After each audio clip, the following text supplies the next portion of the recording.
యేసు ప్రభు వారి నామంలో మీ అందరికీ నా వందనాలు తెలియజేస్తున్నాను. దేవునికి మహిమ కలుగును గాక. హల్లెలూయా. దేవుని యొక్క వాక్యములో నుండి కీర్తనల గ్రంథము 3వ కీర్తనను మనం చదువుకుందాం. కీర్తనల గ్రంథంలో నుండి 3వ కీర్తనను చదువుకుందాం. యెహోవా, నన్ను బాధించువారు ఎంతో విస్తరించి ఉన్నారు, నా మీదికి లేచువారు అనేకులు. దేవుని వలన అతనికి రక్షణ ఏమీ దొరకదని నన్ను గూర్చి చెప్పువారు అనేకులు. యెహోవా, నీవే నాకు కేడముగాను, నీవే నాకు అతిశయాస్పదముగాను, నా తల ఎత్తువాడవుగాను ఉన్నావు. ఎలుగెత్తి నేను యెహోవాకు మొరపెట్టినప్పుడు ఆయన తన పరిశుద్ధ పర్వతము నుండి నాకు ఉత్తరమిచ్చెను. యెహోవా నాకు ఆధారము కావున నేను పండుకొని నిద్రపోయి మేలుకొందును. 10,000 మంది దండెత్తి నా మీదికి వచ్చి మోహరించినను నేను భయపడను. యెహోవా, లెమ్ము, నా దేవా, నన్ను రక్షింపుము. నా శత్రువులందరినీ దవడ ఎముక మీద కొట్టువాడవు నీవే, దుష్టుల పళ్ళు విరగగొట్టువాడవు నీవే. రక్షణ యెహోవాది, నీ ప్రజల మీదికి నీ ఆశీర్వాదము వచ్చునుగాక అని మనం చూస్తున్నాం. ఈ యొక్క 3వ కీర్తనలో నుండి ఈరోజు మనము ధ్యానించుకోబోయే అంశం ఏంటి అనగా, మనకు ఆధారం అయ్యున్న దేవుడు, దేవుడే మనకు ఆధారం అని మనము ఈ దినం నేర్చుకోబోతున్నాం. ఈ యొక్క కీర్తనలో మనం చూస్తున్నాం, దావీదు భక్తుడు ఈ కీర్తనను రాసినట్లుగా మనం చూస్తున్నాం. అనేకమైన ఇబ్బందులకు గురైనప్పుడు, తన శత్రువులు తనను వేటాడినప్పుడు ఆ యొక్క సందర్భాన్ని తలంచుకుంటూ రాసిన కీర్తనగా మనం చూస్తాం. ఈ యొక్క 3వ కీర్తన పైన ఉన్న చిన్న అక్షరాల్లో మనం చదివినట్లయితే, అబ్షాలోము అను తన కుమారుని ఎదుట నుండి పారిపోయినప్పుడు దావీదు రచించిన కీర్తన అని మనం చూస్తున్నాం. ఎంతో కష్ట సమయంలో, ఎంతో ఇబ్బందుల్లో దావీదు ఈ కీర్తనను రాశాడని మనం చూస్తున్నాం. దేవుణ్ణి అనేక రీతులుగా ఇందులో పొగిడాడు. అయితే మనము ఈ రోజు మనం నేర్చుకోబోయే అంశం ఏంటి అనగా, 5వ చరణంలో మనం చూస్తున్నాము, యెహోవా నాకు ఆధారము అని మనం చూస్తున్నాం. అదే విధంగా ఈ యొక్క కీర్తనలో మరి దేనికి దేవుడు ఆధారం అని అంటున్నాడు భక్తుడు, దేని గురించి బట్టి తను ఏ పరిస్థితిలో ఉన్నాడు, ఆ పరిస్థితులలో ఏ విధంగా దేవుడు తనకు ఆధారం అని భక్తుడు కీర్తనలు పాడుతున్నాడో దాన్ని మనము ధ్యానించుకొని మనం కూడా దేవుణ్ణి స్తుతించే వారిగా మనం ఉందాం. మనము కీర్తనలో 3వ చరణమును మనం చూసినట్లయితే, మొట్టమొదటిగా మనం చూస్తున్నాము, యెహోవా, నీవే నాకు కేడముగా ఉన్నావు అని భక్తుడు కీర్తిస్తున్నాడు. కేడము అనగా ఒక డాలు. మరి దావీదు ఒక రాజు, ఒక సైన్యములో యుద్ధం చేసేవాడు గనక ఒక డాలు అని చెప్తున్నప్పుడు తాను ఎంతో బాగా ఎరిగి ఉన్నాడు. ఏంటి అంటే, మరి ఏ విధంగా డాలు ప్రతిదాన్ని అడ్డుకుంటుందో, శత్రువు యొక్క బాణాలను కావచ్చు, శత్రువు యొక్క కత్తి దాడిని కావచ్చు, వాటన్నిటిని అడ్డుకునేది ఈ కేడము, ఈ డాలు. అయితే భక్తుడు అంటున్నాడు, ఈ ఇనుప ఆయుధాలు నాకు కేడము కాదు, కానీ దేవా, నీవే నాకు కేడముగా ఉన్నావు అనగా నీవే నాకు రక్షణగా ఉన్నావు. నాకు ఆధారం ఏంటి, నా రక్షణకు ఆధారం నీవే అని దేవుణ్ణి కీర్తిస్తున్నట్లుగా మనం చూస్తున్నాం. అయితే మనము ఈ మొదటి చరణమును గనుక మనం చూసినట్లయితే, యెహోవా, నన్ను బాధించువారు ఎంతో విస్తరించి ఉన్నారు, నా మీదికి లేచువారు అనేకులు. ఎంతో మంది దావీదు పైకి లేచినట్లుగా మనం చూస్తున్నాము. అదే విధముగా దేవుని వలన అతనికి రక్షణ ఏమీ దొరకదని నన్ను గూర్చి చెప్పువారు అనేకులు అని మనం చూస్తున్నాం. మరి ఒకవేళ దావీదు చేసిన పాపము గురించి ఒకరి నోట మరొకరికి అలా పాకుతూ దేశమంతటా పాకి ప్రజలందరూ అనుకుంటున్నారు, దావీదు పాపం చేశాడు కాబట్టి ఇప్పుడు దేవుని యొద్ద నుండి దావీదుకు సహాయం దొరకదు, దేవుడు కూడా దావీదుకు సహాయం చేయట్లేదు, ఇదే సరైన సమయం, ఇది దాడి చేయడానికి సరైన సమయం అని శత్రువులు భావిస్తున్నారు. మరి తన కుమారుడైన అబ్షాలోము కూడా ఎన్నో సంవత్సరాల నుండి దావీదుకు వ్యతిరేకంగా కుట్ర పన్నుతున్నట్లుగా మనం చూస్తాము. దేవుని వాక్యంలో గనక మనం చూసినట్లయితే, మరి ఆ యొక్క అధికారులను తన వైపు త్రిప్పుకున్నాడు, అదే విధముగా ఎవరైతే సమస్యలు చెప్పుకోవడానికి దావీదు యొద్దకు వస్తున్నారో వారందరినీ ఇతడే మొదటగా కలుసుకుంటున్నాడు. వీరు దావీదు యొద్దకు వెళ్ళక ముందు ఇతడే ముందుగా కలుసుకొని, మీరు ఏ విషయమై రాజును కలుద్దాం అనుకుంటున్నారు? పలానా విషయం మేము కలుద్దాం అనుకుంటున్నాం, మాకు ఇంట్లో సమస్యలు ఉన్నాయి, ఆస్తి తగాదాలు లేదా ఏదో ఆ విధంగా వారు చెప్తున్నప్పుడు ఈ యొక్క ప్రాబ్లం ని చర్చించడానికి రాజు దగ్గర ఎవరు కూడా లేరు.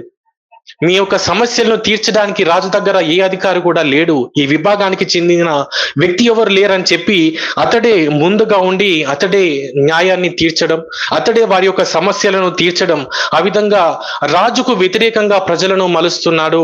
అదేవిధంగా తనకు అనుకూలంగా ప్రజల్ని మారుస్తున్నాడు. అనేక అధికారులను కూడా తన వైపు త్రిప్పుకున్నట్లుగా దేవుని వాక్యంలో మనం చూస్తాం. ఆ విధంగా ఎన్నో సంవత్సరాలుగా అబ్షాలోము కుట్ర పన్ని ఇదే సరి అయిన సమయం, ఈ సమయంలో అతడు పాపం చేశాడు, మా తండ్రి పాపం చేశాడు కాబట్టి దేవుని నుండి సహాయం అతనికి దొరకదు. అదేవిధంగా అధికారులను నా వైపు తిప్పుకున్నాను, అదేవిధంగా దేశంలో కూడా చాలా మంది నా వైపే ఉన్నారు, మా తండ్రి వైపు కంటే నా పక్షంలోనే ఎక్కువ మంది ఉన్నారని చెప్పేసి తండ్రి మీదకి లేచినట్లుగా మనం చూస్తాం. తండ్రిని ఓడించడానికి, తండ్రిని సింహాసనము నుండి తొలగించి తాను సింహాసనాన్ని అధిష్ఠించడానికి వేసిన పన్నాగము మనం చూస్తున్నాం. అటువంటి సమయంలో దావీదు పారిపోతున్నాడు. మరి తన కుమారునితో పోరాటం చేయడం ఇష్టం లేక తండ్రి అయిన దావీదు పారిపోతున్నట్లుగా మనం చూస్తున్నాం. ఆ పరిస్థితుల్లో భక్తుడు పాట పాడుతున్నాడు, దేవా నీవే నాకు ఆధారం, నాకు రక్షణ నీవే. అవును, నేను పాపం చేశాను కావచ్చు, కానీ పాపం చేసినంత మాత్రాన మనకు రక్షణ ఎక్కడి నుండి దొరుకుతుంది? దేవుడు కాదంటే మరలా మనము దేవుని యొద్దకి మనము వెళ్ళాల్సిన వారమై ఉన్నాము. అదేవిధంగా దేవుడే మనకు ఆశ్రయముగా ఉంటున్నాడు అనేది కూడా మనం చూస్తున్నాం. మనము ఒక కుటుంబాన్ని మనం ఆలోచిస్తే, పిల్లలు తప్పు చేసినప్పుడు తల్లిదండ్రులు దండిస్తారు, శిక్షిస్తారు, కఠినంగా ప్రవర్తిస్తారు. ఇక నుండి నీకు టీవీ లేదని చెప్తారు కావచ్చు, ఆటలు అన్ని బంద్ చేస్తారు కావచ్చు, ఇలాంటివి ఎంతో కఠినంగా వారు కనిపిస్తారు కావచ్చు. కానీ వారికి ఏదైనా సమస్య వస్తే మరలా వారిని రక్షించేది ఎవరు? మరి ఇప్పుడే తల్లిదండ్రులు కొట్టారు, తల్లిదండ్రులు శిక్షించారు కాబట్టి నేను పక్కింటికి వెళ్ళి రక్షణ పొందుతానని ఏ పిల్లలు కూడా అనుకోరు. మరి తల్లిదండ్రులు శిక్షించినా కూడా మరలా రక్షించేది తల్లిదండ్రులే. మరలా అపాయం వస్తే ప్రాణము అడ్డేసైనా రక్షించేది, కాపుదలగా ఉండేది తల్లిదండ్రులే. అదే విధముగా ఇక్కడ కూడా మనం చూస్తున్నాము.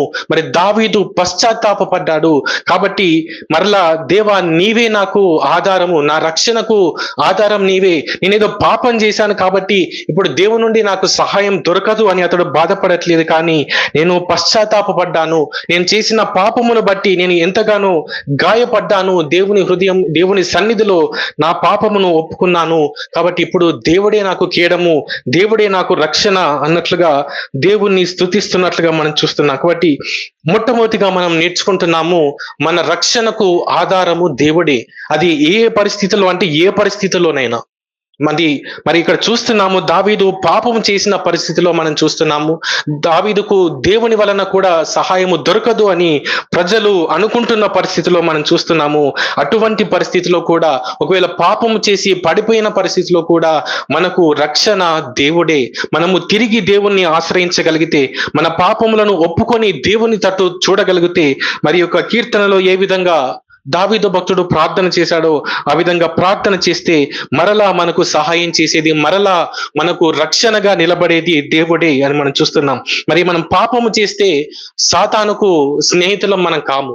మరి దేవుని మాట వింటే దేవునికి స్నేహితులం, సాతాను మాట వింటే సాతానుకు స్నేహితులం మనం కాము. మనము సాతాను మాట విన్నాం కాబట్టి, అరే నా మాట విన్నందుకే ఇతనికి శ్రమ వచ్చింది, ఇతనికి కష్టం వచ్చిందని సాతాను మనల్ని కాపాడడానికి ఏమి రాడు. మనము ఏ పరిస్థితిలో ఉన్నా, మనము భక్తిలో ఉన్నా, భక్తిలో నుండి పడిపోయినా కూడా మనల్ని కాపాడేది దేవుడే, మనల్ని రక్షించేది దేవుడే, మన రక్షణకు ఆధారము దేవుడే. దానిని దావీదు భక్తుడు గ్రహించిన వాడే మరలా అటు ఇటు తిరగట్లేదు. అతను ఇంకా వేరే స్నేహితులను ఆశ్రయించట్లేదు, కానీ దేవుణ్ణి ఆశ్రయిస్తున్నాడు, దేవుణ్ణి ప్రార్థన చేస్తున్నాడు. దేవుడే నా రక్షణకు ఆధారం. అవును, ఈ పరిస్థితిలో కూడా పాపము చేయకముందే కాదు, పాపము చేసిన తర్వాత కూడా, పడిపోయినా కూడా నేను మరలా నా దేవుణ్ణి ఆశ్రయిస్తే దేవునిలో నాకు రక్షణ దొరుకుతుంది అని దేవుణ్ణి స్తుతిస్తున్నాడు. మరి ఆ పరిస్థితులలో దావీదు పారిపోతున్నప్పుడు అనేకులు లేదా షిమి అనే వ్యక్తి అనేకమైన శాపవచనాలు పలికినట్లుగా మనం చూస్తాం. అదే విధంగా సొంత కుమారుడు వేటాడుతున్నాడు, ఎక్కడ కనిపిస్తే అక్కడ చంపివేయాలని. మరి దావీదుకు పోరాటం చేయడం ఇష్టం లేక అతడు పారిపోయాడు. దావీదు ఆ యొక్క చెప్పులను కూడా వేసుకోకుండా వెళ్ళినట్లుగా మనం చూస్తాం. అది అంటే అతడు బంధించబడిన దానికి, అతడు స్వతంత్రుణ్ణి కాను, నేను స్వతంత్ర వ్యక్తిని కాదు అని తెలపడానికి ఆ విధంగా చేశాడు అని మరి హిస్టోరియన్స్ చెప్తున్నారు. ఎందుకంటే అతని చెప్పులు విడిచిపెట్టి వెళ్ళాడు. నేను ఒక బానిసను, నేను పట్టబడిన వ్యక్తితో సమానమని దావీదు తనను తాను తెలియజేసుకుంటూ అక్కడ నుండి వెళ్ళిపోతున్నట్లుగా మనం చూస్తున్నాము. అయినా కూడా అబ్షాలోము వెంటాడడం ఆపలేదు. అబ్షాలోము వెంటాడాడు. అదేవిధంగా అహితోపేలు అనే ఎంతో జ్ఞానము గల వ్యక్తి దావీదుకు వ్యతిరేకంగా కుట్రలు పన్నుతున్నట్లుగా మనం చూస్తున్నాం. ఇటువంటి పరిస్థితులన్నిట్లో దావీదు అంటున్నాడు, నాకు రక్షణ ఆధారము నీవే. ఎంతో మంది నన్ను శపిస్తున్నారు కావచ్చు, నా పాపం నన్ను వెంటాడుతుంది కావచ్చు, లేదా నా కొడుకే నాకు శత్రువై నన్ను వెంటాడుతున్నాడు. అదే విధముగా ఎంతో జ్ఞానము కలిగిన వారు వారి జ్ఞానం అంతటిని నాకు వ్యతిరేకంగా వాడుతున్నారు. అయితే ఈ పరిస్థితులలో దేవా నీవే నాకు రక్షణకు ఆధారం అని దేవుణ్ణి స్తుతిస్తున్నాడు. అదే విధముగా మరి దేవుడు కూడా ప్రతి పరిస్థితిలో ఎన్ని అతనికి వ్యతిరేకంగా లేచినా, అవును దేవుని శిక్ష అతన్ని వెంటాడుతున్నప్పటికీ కూడా ఆ శిక్షలో కాపాడుతుంది కూడా మరలా దేవుడే. ఆ శిక్షలో మరి అబ్షాలోము చంపడానికి వస్తుంటే అబ్షాలోమును తప్పిస్తున్నది దేవుడే. అదే విధంగా అహితోపేలు ఆ కుట్రలు వాటన్నిటిని నుండి కూడా దేవుడు తప్పించినట్లుగా మనం చూస్తున్నాం. అందుకే మరి దానంతటిని దావీదు తర్వాత జ్ఞాపకం చేసుకొని స్తుతిస్తున్నాడు. కాబట్టి మనము ఏ పరిస్థితిలో ఉన్నా, ఒకవేళ మనము పాపము చేసి పడిపోయిన పరిస్థితిలో ఉన్నప్పుడు సాతాను మన యొద్దకు వచ్చి, ఇదిగో దేవుని నుండి కూడా నీకు రక్షణ కలగదు, నీవు పాపం చేశావు, ఇక దేవుని నుండి నీకు సహాయం కలగదు అని మనల్ని కృంగదీస్తాడు కావచ్చు. ఇక మనకు దారి లేదు, మనకు దిక్కు లేదు, ఇక మన పరిస్థితులు అయిపోయాయి అని చెప్తాడు కావచ్చు. కానీ ఏ విధంగా దావీదు దేవుణ్ణి ఎరిగిన వాడై దేవుణ్ణి ఆశ్రయించాడు, ఏ విధంగా దావీదు దేవుని యొద్ద నుండి రక్షణను పొందాడో, అదే విధముగా మనము కూడా అనేక సార్లు మా పాపములను క్షమించండి అని ఆ పాపములను బట్టి గాయపడినప్పుడు తిరిగి దేవుని యొద్దకు వచ్చినప్పుడు మనకు రక్షణ కలగజేసేది దేవుడే. మన పాపము మనల్ని వెంటాడినప్పుడు ఆ పాపం యొక్క శాప భారము మన మీద పడకుండా మనలను కాపాడింది దేవుడే అని మనం జ్ఞాపకం చేసుకోవాలి. మరి ఏ విధంగా దావీదును ఆ శత్రువు బారి నుండి దేవుడు తప్పించాడు, అదే విధంగా అనేక శ్రమలలో నుండి, అనేక పాపం యొక్క శాపములో నుండి దేవుడు మనల్ని రక్షిస్తున్నాడు. కాబట్టి దేవా నీవే నాకు ఆధారం, నా రక్షణకు ఆధారము నీవే అని మనము దేవుణ్ణి స్తుతించే వారిగా మనం ఉండాలి. అదే విధముగా మనం చూస్తున్న మనష్షే అనే వ్యక్తిని మనం చూసినట్లయితే అతడు హిజ్కియాకు కుమారునిగా మనం చూస్తాం. హిజ్కియా మరి గొప్ప దేవుని భక్తునిగా మనం చూస్తాము. కానీ అతని కుమారుడు మనష్షే ఎంతో విరోధముగా ప్రవర్తించాడు, చేయకూడని కార్యాలన్నీ చేశాడు. ఒక క్రీస్తు విరోధి అంటే ఎలా ఉంటాడు అంటే ఈ వ్యక్తిని చూస్తే మనకు అర్థమవుద్ది, బహుశా క్రీస్తు విరోధి కూడా ఇలానే ఉంటాడేమో అని అనిపిస్తుంది. అలాంటి కార్యాలు అతడు చేశాడు. అతడు మరి దేవుని మందిరములో విగ్రహాలను పెట్టించినట్లుగా మనం చూస్తాం. అదే విధముగా తన పిల్లలను అగ్నికి అర్పించినట్లుగా మనం చూస్తాం. ఆ యొక్క బయలు దేవతను పెట్టి ఆరాధించినట్లుగా మనం చూస్తాం. మరి ఒక ఇనుప లేదా ఒక లోహముతో తయారు చేసిన విగ్రహం పైన దాన్ని మండించి దాన్ని వేడి చేసి ఆ పిల్లలను వాటి మీద బలిగా అర్పించేది. వారు అరిచే కేకలకు దేవుడు స్పందిస్తాడు, వారు అరిచే కేకలకు మనకు దీవెనలు కలుగుతాయని ఆ విధమైన సంప్రదాయాలు చుట్టుపక్కల దేశాల్లో ఉండేవి. వాటన్నిటిని మనిషి ఆచరిస్తున్నాడు. ఇవన్నీ ఎక్కడో చేయట్లేదు, దేవుని మందిరములోనే వీటన్నిటిని జరిగిస్తున్నాడు. దేవుని మందిరములో విగ్రహాలను పెట్టాడు. దేవుని మందిరపు ఆవరణములోనే మిగతా దేవులకు, బయలుదేవతలకు కావచ్చు, నక్షత్రాలకు, సూర్యునికి, చంద్రునికి అన్నిటికీ అక్కడే బలిపీఠాలు కట్టి దేవుడు ఉన్న స్థలములోనే, ఆ స్థలములోనే మరి దేవునికి వ్యతిరేకమైన కార్యాలన్నిటినీ చేస్తున్నాడు. ఆ విధంగా దేశమంతటిని తప్పుదారి పట్టించిన మరి బహు ఘోరమైన పాపిగా మరి లేదా క్రీస్తు విరోధికి ఒక నీడగా మనిషి కనిపిస్తాడు. అటువంటి వ్యక్తి మీదికి మరి దేవుడు చెప్పినట్లుగా మరి ఎన్నిసార్లు వినకపోయినా మరి వినకుంటే మీకు శిక్ష వస్తుంది అని దేవుడు గద్దించినట్లుగా మనుష్య కాలంలో శిక్ష రానే వచ్చింది. శత్రువులందరూ వచ్చారు, అశ్షూరీయులు వారి దేశం మీదకి దండెత్తి వచ్చారు, అతన్ని చెరబట్టుకొని పోయారు. అతని కుమారులందరినీ చంపేశారు, అతని రాజ్యమును నాశనం చేశారు, యెరూషలేం పట్టణమును గోడలను అన్నిటినీ పడగొట్టారు, రాజును పట్టుకొని వెళ్ళిపోయారు, బానిసగా పట్టుకొని వెళ్ళిపోయారు. మీరు ఊహించండి, ఒక రాజు, శత్రువు రాజు ఒక రాజ్యం మీదకి వచ్చి దాడి చేసి వారు ఏం చేస్తారు, అయితే రాజును చంపేస్తారు, లేదంటే రాజును బానిసగా పట్టుకొని వెళ్ళి ఎంతగా అవమానించాలో అంతగా అవమానిస్తారు. ఆ రాజు నేను చచ్చిపోతే బాగుండు అని అనుకుని అంతగా హింసిస్తారు. అంత ఘోరంగా ఆనాడు రాజులు ప్రవర్తించేవారు. కానీ ఈ వ్యక్తి విషయంలో మనం చూసినట్లయితే మరి ఇతడు కూడా పట్టుకొని పోబడ్డాడు, చెరలోనికి వెళ్ళాడు, బానిసగా ఉన్నాడు, ఖైదీగా ఉన్నాడు, అక్కడ ఎంతో హింసకు గురవుతున్నట్లుగా మనం చూస్తున్నాం. అయితే అక్కడ అతనికి జ్ఞాపకం వచ్చింది, అరే దేవుడు ఉన్నాడు కదా, మా దేవుడు నిజమైన దేవుడు కదా, మా తండ్రి ఎన్నో సాక్ష్యాలను చెప్పాడు కదా మన దేవుని గురించి అని ఒక్కసారి ప్రార్థన చేసి చూద్దామని ఆ బంధకాలలో ఉండి ప్రార్థన చేసినప్పుడు మరి ఊహించని రీతిగా అతడు తిరిగి విడిపించబడ్డాడు అని మనం చూస్తాం. మరి సాధారణంగా ఆలోచిస్తే ఏ ఒక్కరి విషయంలో కూడా ఈ విధంగా జరగదు. ఏ శత్రువు కూడా మరి తన శత్రువైన రాజుని పట్టుకున్న తర్వాత వదిలివేయడం అనేది సాధారణంగా జరగదు. కానీ ఇతడు ప్రార్థన చేసినప్పుడు, దేవా నన్ను ఒక్కసారి జ్ఞాపకం చేసుకో, అవును నేను ఎన్నో పాపములు చేశాను, నన్ను క్షమించండి, నన్ను జ్ఞాపకం చేసుకోనండి, నేను భక్తి కలిగి జీవిస్తాను అని అతడు దేవుని వాగ్దానం చేసినప్పుడు ఆశ్చర్య రీతిగా దేవుడు అతన్ని మరలా తన ప్రదేశానికి తీసుకుని వచ్చినట్లుగా, మరలా యెరూషలేములోనికి తీసుకుని వచ్చినట్లుగా దేవుని గ్రంథంలో మనం చూస్తాం. దినవృత్తాంతములు 2వ గ్రంథము 33వ అధ్యాయం 12వ వచనంలో మనం చూస్తే, అతడు శ్రమలో ఉన్నప్పుడు తన దేవుడైన యెహోవాను బతిమాలుకొని తన పితరుల దేవుని సన్నిధిని తన్ను తాను బహుగా తగ్గించుకొని ఆయనకు మొరలిడగా, ఆయన అతని విన్నపములను ఆలకించి యెరూషలేమునకు అతని రాజ్యములోనికి అతని తిరిగి తీసుకొని వచ్చినప్పుడు యెహోవా దేవుడై ఉన్నాడని మనషే తెలుసుకొనెను అని మనం చూస్తున్నాం. తాను ఎంతో ఘోరమైన పాపిగా ఉన్నాడు, సాధారణమైన వ్యక్తి కాదు. మరి ఎన్ని దయ్యములు పట్టి ఉంటే అలాంటి కార్యములు అతడు చేసి ఉండాలి. మరి అంత ఘోర పాపిగా ఉన్నా కూడా అతను ప్రార్థన చేసినప్పుడు దేవుడు అతన్ని దర్శించినట్లుగా, అతన్ని రక్షించినట్లుగా, శత్రు యొక్క బంధకాల నుండి బయటికి తీసుకొని వచ్చినట్లుగా మనము దేవుని వాక్యంలో చూస్తున్నాము. అతడు కూడా తిరిగి వచ్చిన తర్వాత మరి దేవుణ్ణి ప్రార్థన చేసినట్లుగాని అతడు భక్తి కలిగి జీవించాడు. యెరూషలేము చుట్టూ ప్రాకారములు కట్టించాడు. అతని యొక్క పెట్టిన విగ్రహములన్నిటినీ తొలగించి దేవుని యొక్క భక్తునిగా చివరి దినాల్లో జీవించినట్లుగా మనం చూస్తున్నాం. కాబట్టి మనం నేర్చుకుంటున్నాము, మనము ఏ పరిస్థితిలో ఉన్నా కూడా మనకు రక్షణ దేవుడే, మన రక్షణకు ఆధారం దేవుడే అని మనం చూస్తున్నాము. మనము భక్తులుగా ఉన్నప్పుడు కానీ, లేదా పడిపోయిన స్థితిలో ఉన్నప్పుడు కానీ, మరి ఏ పరిస్థితిలో ఉన్నా దేవుడే మన రక్షణకు ఆధారం, దేవుడే మనకు కేడము. శత్రువు వేసే ప్రతి బాణమును నుండి మనల్ని రక్షించేది దేవుడే అని మనం వాక్యంలో చూస్తున్నాం.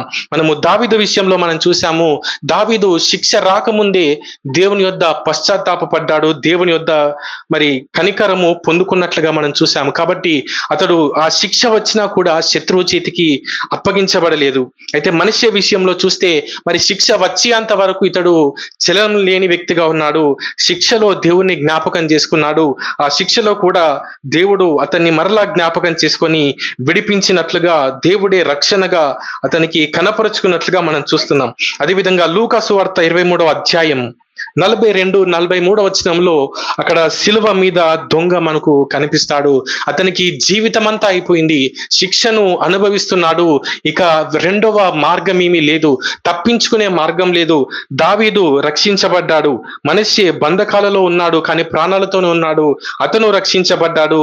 ఇతడు చివరి క్షణాల్లో ఉన్నాడు, ఇంకా కొన్ని నిమిషాల్లో అతడు చనిపోబోతున్నాడు, అతనికి ఇంకా వేరే మార్గం లేదు రక్షింపబడ్డానికి. కానీ అటువంటి పరిస్థితిలో కూడా అతడు దేవునికి ప్రార్థన చేశాడు. దేవా నన్ను జ్ఞాపకం చేసుకో అని ప్రార్థన చేసినప్పుడు అతన్ని కూడా దేవుడు ఆశ్చర్యరీతిగా రక్షించాడు. దేని నుండి రక్షించాడు? చనిపోకుండా రక్షించలేదు, కానీ ఆ రెండవ మరణములో నుండి రక్షించాడని మనం చెప్పొచ్చు. లేదా ఇంకో రకంగా మనం చెప్తే చనిపోయిన వారందరూ కూడా పాతాళంలోనికి వెళ్ళిపోతున్నారు. కానీ ఇతడు ఆ పాతాళములో నుండి రక్షించబడ్డాడు. మనము లాజరు ధనవంతుని ఆ యొక్క సందర్భంలో చూస్తే ధనవంతుడు ఎంతగానో కాలిపోతున్నట్లుగా వేదన పడుతున్నట్లుగా మనం చూస్తున్నాము. అయితే ఇతడు ఆ వేదన అంతటి నుండి రక్షించబడ్డాడు. తాను చేసింది ఏమీ లేదు, తాను చేసిన గొప్ప కార్యాలు ఏవీ లేవు, కానీ తన యొక్క శ్రమల్లో దేవుని వైపు తిరిగాడు. తన కష్టాల్లో తను మరణించి ఆ పరిస్థితిలో దేవుని వైపు తిరిగి ప్రార్థన చేసినప్పుడు దేవుడే రక్షణగా కనపరుచుకున్నాడు. ఆ యొక్క నిత్య వేదనలో నుండి అతన్ని రక్షించినట్లుగా మనం చూస్తాము. అదే విధముగా మరి పరదేశిలో యేసు ప్రభువుతో పాటు అతడు అడుగు పెట్టినట్లుగా మనం చూస్తాము. కాబట్టి దేవుడే మన రక్షణకు ఆధారం. ఏ పరిస్థితిలో అయినా కూడా, మనము ఏ పరిస్థితిలో ఉన్నా కూడా దేవుడే మనకు రక్షణకు ఆధారము అని మొట్టమొదటిగా మనం చూస్తున్నాం. కాబట్టి దీనిని బట్టి మనం మొదటగా దేవుని స్తుతించాలి. దేవా, మేము పాపములో పడినప్పుడు కూడా, మేము బలహీనులుగా అయ్యి మేము పడిపోయిన పరిస్థితిలో కూడా మీ వైపు చూసినప్పుడు, మీ వైపు తిరిగినప్పుడు మీరే మాకు రక్షణగా ఉన్నారు, మా రక్షణకు ఆధారము నీవే అని మొట్టమొదటిగా మనము దేవుని స్తుతించాలి అని మనం నేర్చుకుంటున్నాం. అదేవిధంగా కీర్తనలు 3వ కీర్తన 3వ చరణంను మరలా చదువుకుందాం.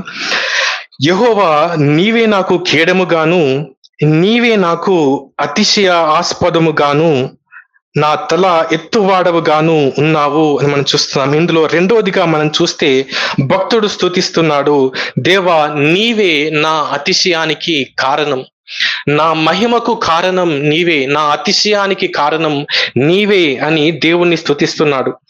మరి దావీదుకు ఎన్నో ఉన్నాయి అతిశయించాలి అంటే. ఈ లోకంలో మరి అందరూ దేనిని బట్టి అతిశయిస్తున్నారో అవన్నీ కూడా దావీదుకు ఉన్నాయి. దావీదుకు రాజ సింహాసనం ఉంది, కిరీటం ఉంది, రాజ్యం ఉంది, సైనికులున్నారు, గొప్ప పరాక్రమం ఉంది. అతని పేరు వింటేనే శత్రువులు భయపడేవారు. అటువంటి గొప్ప పేరు అతనికి ఉంది, ఫేమ్ ఉంది, డబ్బులు ఉన్నాయి, ఆస్తులు ఉన్నాయి, అన్ని ఉన్నాయి. కానీ దావీదు అంటున్నాడు, దేవా నీవే నా అతిశయము అని అంటున్నాడు. ఈ లోకంలో ఉన్న వారికి ఈ లోకంలో ఉన్నవే అతిశయంగా ఉన్నాయి. ఉదాహరణకు వారికి పొలాలు అతిశయంగా ఉండవచ్చు, వారికి ఆస్తి ఇండ్లు అతిశయంగా ఉండవచ్చు, వారికి ఉన్న కార్లు వారికి అతిశయంగా ఉండి ఉండవచ్చు. అయితే అవన్నీ కూడా తొలగిపోయేటి, అవన్నీ కూడా వాటి యొక్క వైభవము తగ్గిపోయేది. అవన్నీ కూడా కేవలము శరీరానికి సరిపోయేవి మాత్రమే. కానీ మనిషి అంటే ఒక శరీరం మాత్రమే కాదు. మనిషి అనగా శరీరం ఉంది, ప్రాణం ఉంది, ఆత్మ ఉంది. మనము వేటినైతే చెప్పుకుంటున్నామో, లేదా లోకము వేటినైతే అతిశయంగా భావిస్తుందో అవన్నీ లోక సంబంధమైనవి. అవన్నీ శరీరానికి తాత్కాలికంగా సంతృప్తిని ఇచ్చేవి మాత్రమే. అందులో కూడా ప్రతిదానికి పాజిటివ్ నెగిటివ్స్ ఉంటాయి. కాబట్టి ఈ లోకంలో ఏది అతిశయంగా ఉన్నా, లోకస్తులు అందరూ దేనిని బట్టి మేము గొప్పవారము అని ఫీల్ అవుతున్నారో వాటన్నిటికీ నెగిటివ్స్ ఉన్నాయి. మొట్టమొదటిగా మనం చూస్తున్నాం. అదే విధముగా అవి మనల్ని కంప్లీట్ గా సంపూర్ణముగా సంతృప్తి పరచలేవు. అవి కేవలం మన దేహానికి సుఖాన్ని ఇస్తాయి, కానీ మన ప్రాణానికి నెమ్మదిని ఇవ్వలేవు.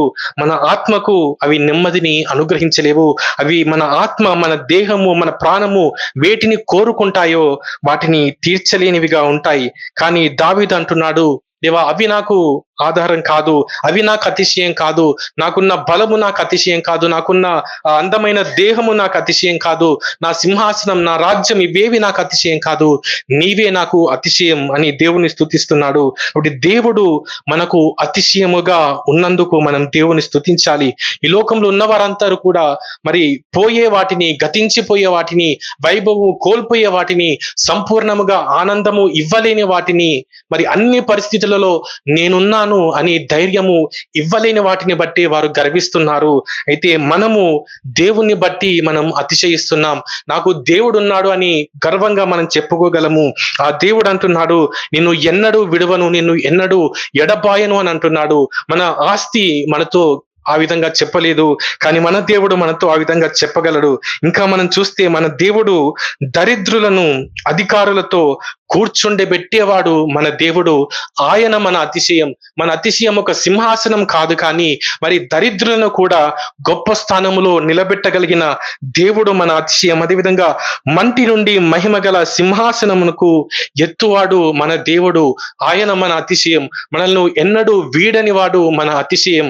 ఎల్లప్పుడూ ఇదిగో యుగ సమాప్తి వరకు నేను మీకు తోడై ఉన్నాను అని చెప్పిన దేవుడు మన అతిశయం. ఈ దేవుడు మనకు ఎల్లప్పుడూ తోడుగా ఉంటాడు. మన శ్రమల్లో నేను నీకు తోడుగా ఉన్నాను, భయపడకు, నీవు నా సొత్తు అని చెప్పగలిగిన ఈ దేవుడు మనకు అతిశయం. కానీ ఈ లోకంలో ఉన్న బంగ్లాలు, ఈ లోకంలో ఉన్న ఆస్తులు, ఈ లోకంలో ఉన్న వజ్రాలు, వైడూర్యాలు ఏవైనా కూడా నేనున్నాను, భయపడకు అని చెప్పలేవు. అది కేవలం మరణంలోనే కాదు, మానవ జీవితంలో అనేక విషయాల్లో అవన్నీ ఫెయిల్ అవ్వడాన్ని మనం చూస్తాం. అందుకే ఎంతో మంది ధనవంతులు కూడా మరి సూసైడ్ చేసుకోవడానికి వెనకాడలేదు. ఎందుకంటే అందులో ఏమీ లేదని వారికి అర్థమైంది. అది లేని వారు అక్కడికి వెళ్ళాలి, అది సాధించాలి, అక్కడ ఏదో ఉంది అని మనం అనుకుంటాము. కానీ అక్కడ ఏమీ లేదని వెళ్ళిన తర్వాత మనకు అర్థమవుతుంది. లేదా మనం యాడ్స్ లో మనం చూసి మోసపోతుంటాం. మరి ప్రస్తుత ప్రపంచంలో ఎక్కడ చూసిన అడ్వర్టైజ్మెంట్లు కనిపిస్తున్నాయి. ఏంటి అంటే ఇదిగో ఒకటి చాలా గొప్పది ఉంది, ఇది తీసుకుంటే ఆ అడ్వర్టైజ్ లో కనిపించే వ్యక్తులు ఎంత సంతోషంగా ఉన్నారో నీవు కూడా అంత సంతోషంగా ఉంటావు అని అడ్వర్టైజ్ మనకు కనిపిస్తుంది. కానీ మనము ధనమంతటిని సంపాదించి దాన్ని కొనుక్కొని ఇంట్లోకి వచ్చిన తెల్లారి మనకు చూస్తే అందులో ఏమీ లేదు అని మనకు అర్థమవుతుంది. మనము సంపాదించి చెమటోడ్చి సంపాదించిన డబ్బంతా వారు తీసుకున్నారు, కానీ మనకు మాత్రం ఏమీ ఇవ్వలేదు. మనకు ఆనందాన్ని ఇవ్వలేదు, మనకు సంతోషాన్ని ఇవ్వలేదు.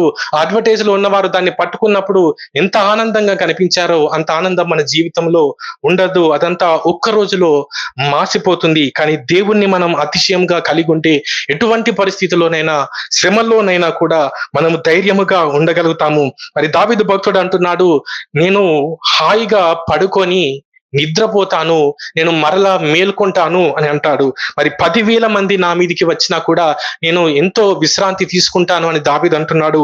ఎక్కడిది అంత ధైర్యం అంటే, ఇదిగో నా అతిశయం దేవుడు. నా అతిశయం నా కండబలం కాదు, నా అతిశయం నాకున్న జ్ఞానులు కాదు, నాకున్న సైన్యము కాదు, కానీ దేవుడే నా అతిశయం. కాబట్టి నాకు అంత ధైర్యం ఉంది, అంత నెమ్మది ఉంది అని అతడు చెప్తున్నాడు, దేవుణ్ణి స్తుతిస్తున్నాడు. కాబట్టి మనము కూడా దేవా నీవే నాకు అతిశయం. దేవుడు ఇచ్చినవి మనకు అతిశయం కాదు, కానీ దేవుడే మనకు అతిశయం. మరి ఈ లోకంలో ఉన్నవారు మరి వారికి ఉన్న వాటిని చూసి మురిసిపోతున్నారు. మనమైతే దేవుడు నాకున్నాడు అని మనము అతిశయిస్తున్నాము. ఈ లోకంలో బంగారు గనులు ఉండవచ్చు, ఆ బంగారు గనులు ఎవరు సొంతం కాదు, అవన్నీ దేవుని సొంతం. ఆ దేవుడు మనకు అతిశయంగా ఉన్నాడు. ఇది ఎంత గొప్ప భాగ్యము. ఈ లోకంలో ఉన్నవన్నీ మాసిపోయేవే, ఈ లోకంలో ఉన్నవన్నీ సహాయం చేయలేనివే. అయితే మనకు ఏ పరిస్థితిలోనైనా, మరణములోనైనా మనకు సహాయం చేయగలిగిన దేవుడు మన అతిశయం. కాబట్టి అంత గొప్ప దేవుణ్ణి మనము అతిశయంగా కలిగి ఉన్నాము. లేదా దేవుడు మనకు అతిశయముగా ఉన్నందుకు మనము దేవుడిని స్తుతించాలి అని మనం నేర్చుకుంటున్నాం. హబక్కు గ్రంథంలో కూడా అక్కడ కూడా భక్తుడు అంటాడు, నాకు ఏది ఉన్నా లేకపోయినా నేను దేవునిలో ఆనందిస్తాను అనే భక్తుడు అంటున్నాడు. అదేవిధంగా మోషే జీవితంలో కూడా మనం చూసినట్లయితే మరి అతను ఐగుప్తులో రాజుగా ఉండడం అది భాగ్యము, అది అతిశయం అని ఎంచుకోవట్లేదు. ఈ లోకమంతా దానికోసం పరిగెడుతుంది, కానీ మోషే మాత్రం ఇది నాకు అతిశయం కాదు అని దాన్ని వదిలేశాడు. ఐగుప్తు ధనమంతటిని వదిలేశాడు, ఐగుప్తు అధికారాన్ని వదిలేశాడు, ఆ గొప్ప జీవితాన్ని దానంతటిని వదిలేశాడు. ఎందుకంటే అందులో ఏమీ లేదు అనేది అతనికి అర్థమైంది. అయితే లోకమంతా వాటి కొరకే పరిగెడుతుంది, కానీ మనము మాత్రం దేవుణ్ణి అతిశయంగా కలిగి ఉన్నాము. ఇంత గొప్ప భాగ్యం దేవుడు మనకిచ్చాడు. మీరు ఆలోచించండి, ఒక రాజుగా కావాలంటే ఎంత కష్టం. ఒక వ్యక్తి పిఎం కావాలి అనుకోండి, ఇప్పుడు ఎలక్షన్ లో నిలబడి మొత్తం దేశానికి పిఎం కావాలంటే ఎంత కష్టపడాలి. కానీ ఆ స్థానములో ఉన్న అతిశయం కంటే దేవునిలో గొప్ప అతిశయం మనకుంది. ఈ అతిశయము మనకు ఊరికినే ఉచితముగా దేవుడు మనకు అనుగ్రహించాడు. దేవుడు తన సన్నిధిని, తన తోడును మనకు అనుగ్రహించడం బట్టి, దేవుడు తన వాగ్దానాలను మనకు అనుగ్రహించడం బట్టి దేవుణ్ణి మనము అతిశయముగా కలిగి ఉన్నాము.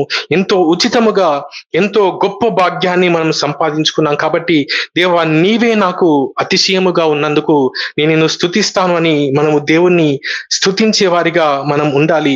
దేవుణ్ణి అతిశయంగా కలిగిన వారు ఏ పరిస్థితిలోనైనా మరి ఏ విధంగా దావీదు ఎంతో శ్రమల్లో ఉన్నప్పటికీ కూడా మరి నిజ జీవితంలో మనం చూస్తే ఇక్కడ మనం చూస్తాము 10,000 మంది నా మీదికి దండెత్తి వచ్చిన అని రాశాడు, కానీ నిజానికి చూస్తే ఆ యుద్ధములో 20,000 మంది శత్రువులు చనిపోయినట్లుగా మనం చూస్తాం.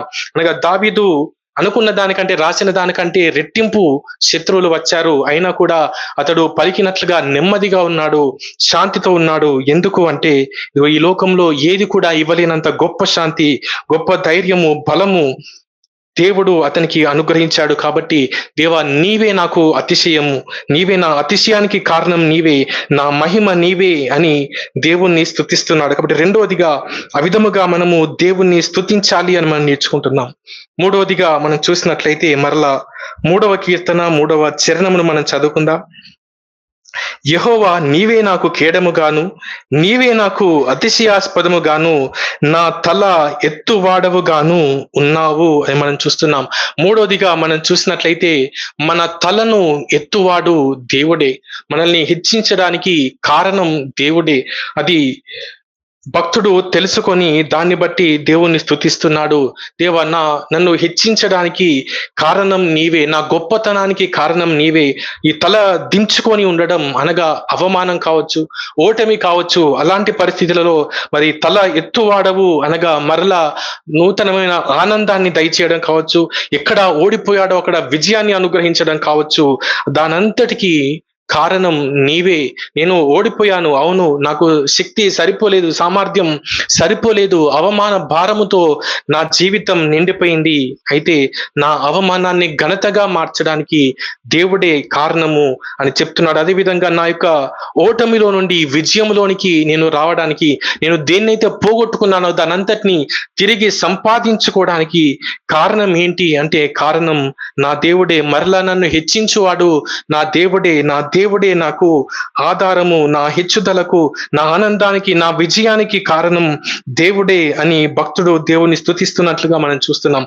మరి ఈ యొక్క సందర్భంలో మనం చూసినట్లయితే దావీదుకు వ్యతిరేకంగా అనేకులు బహుమంది దావీదుకు వ్యతిరేకంగా తిరిగారు అని మనం చూస్తాము.